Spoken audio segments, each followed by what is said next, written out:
Hi everyone, and welcome to an episode of Trident Talks, the Spotlight series. I'm here with Oz, the CEO of CybSafe. Oz, thanks for joining. Thanks for having me, Josh. So Oz, tell us, who are CybSafe? Give us the kind of background story and I suppose what your role is as CEO of the business.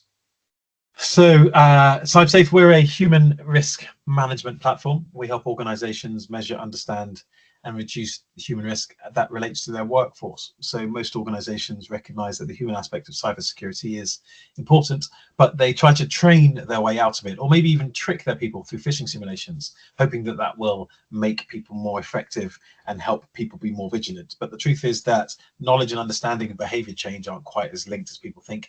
Our software takes data from across the organization, helps them understand it by mapping it and analyzing it against a security behavior database, and then delivers scientific interventions, nudges and prompts that change people's behavior, and we can help organizations see that behavior change over time. Awesome, thank you for the explanation. When you talk about the scientific approach to it, are you talking about the psychology behind behaviors and the whys, and why does somebody click on that link, or why would they not, and how then to therefore train them and educate, etc.? How sort of bring us more into that world? Yeah, so psychology is one part of it, Josh. As you say, psychology is often and can often explain a number of things that we do as human beings. And therefore, if we're interested in the human aspect of anything, then psychology would be a really interesting and useful and probably very natural place to spend time. But it's not just about psychology. Behavioral science, the science behind why people behave, what they do, how they do, has got more there's more to it than just psychology. So, for example, behavioral economics is called how it was popularized, but actually, like I said, behavioral science, which looks at if you are seeking to change behavior, in the case of some of the frameworks, motivation, of course, what people actually know, and indeed the prompts behind those things, or indeed capability, opportunity, and motivation. These are things that ultimately affect how people behave, and all of those things can be applied to security. So it's not just about psychology, it's about why people are not doing it in the first place, what things, what barriers, what frictions are in place. All of that stuff is really important when it comes to security. Okay, I love that. Interesting. So I'm guessing as a business then, talk about the people side of it and who you have. So headcount size and when you were founded? So founded in 2017, we've grown, we're venture backed, we've grown relatively quickly over time, which has been extraordinary through the chaos of the pandemic and beyond, obviously. And currently team size 75. We are split predominantly engineering and our kind of, I guess, back office setup, including our customer success in the UK. Our go-to-market team is split across the UK and the United States. We sell into predominantly the UK and the US, but the reality is our platform is actually being used in 36 countries around the world. Platforms available in about 40 languages now. So really exciting time. Quick, fast growth, which has come with chaos, won't lie.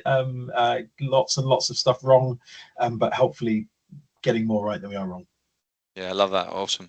Okay, let's kind of fast forward now. So what to you do you think the kind of the future of this kind of human risk management looks like? And you're certainly sort of talking more towards the behavioral science and all behavioral economics as we knew it back in the day.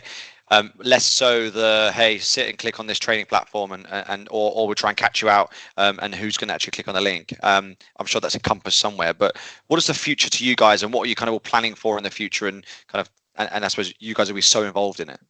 Yeah, so I guess what you're talking to is really interesting because it actually talks to the evolution of the focus on the space. Security awareness is something that you'll speak to most security leaders, most security professionals, most security managers, and they'll all be familiar with. They all know of security awareness. They know of the need and indeed the desire to communicate, to train, to run phishing simulations, to run security awareness month activities, etc., etc. And all of those things do happen and will continue to happen for quite some time.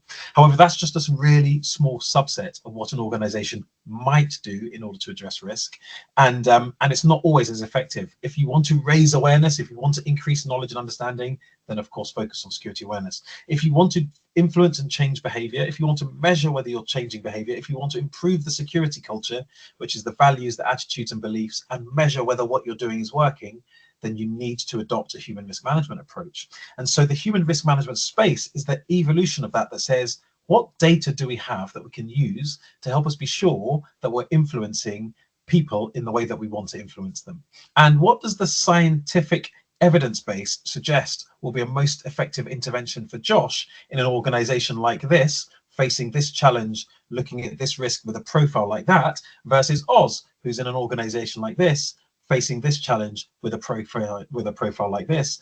No two human beings are the same, and therefore we shouldn't be surprised that no two sets of interventions are the same. Human risk management uses data to understand the right type of intervention and then measure it. And so platforms like the CybSafe platform, and indeed there are others out there as well, that's exactly what we seek to do. How do we take data from across the organization's tech stack and make sure that the interventions for people are being applied are effective? And that's the way the human risk management space will go. And of course, that's only accelerating. So with the increasing ubiquity of things like generative AI, whether and most organizations are looking and using it for trying to produce content, but that's literally just scratching the surface. In fact, it's almost dull. It's going to happen. It's going to really commoditize the way content is produced. Fantastic. But what is actually really exciting is to think about things like predictive behaviors, being able to provide nudges and prompts before people have even made the mistakes, to identify which types of groups of people and which types of interventions are most effective, and to do that at scale. That's what we're using it for, and that's why we get excited. Yeah, I love that. Yeah, that's such a very detailed answer and lots to pick apart there. Oz, so this whole Spotlight series is based around Black Hat and the kind of the launch up to. We're only 2 or 3 weeks away now as we record this. If I'm a buyer, let's say I'm a CISO or I'm a head of cyber risk, particularly, how do I get in touch? Because I want to meet you and I want to grab a coffee and learn more. So Black Hat, looking forward to it because it's going to be a great gathering of the security community, and also really looking forward to seeing and hearing what other people have to say.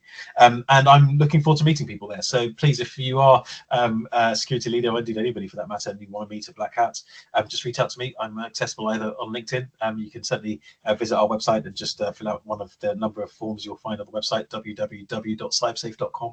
Or of course, just drop me a line. I suspect via you, Josh, if they are. We will put a link in the video. Yeah, so no, really love to meet people there. Got lots of really great meetings, and lots of security leaders are asking themselves this question, which is, I've been training my people for years, I've been phishing my people for years, it doesn't really make much of a difference.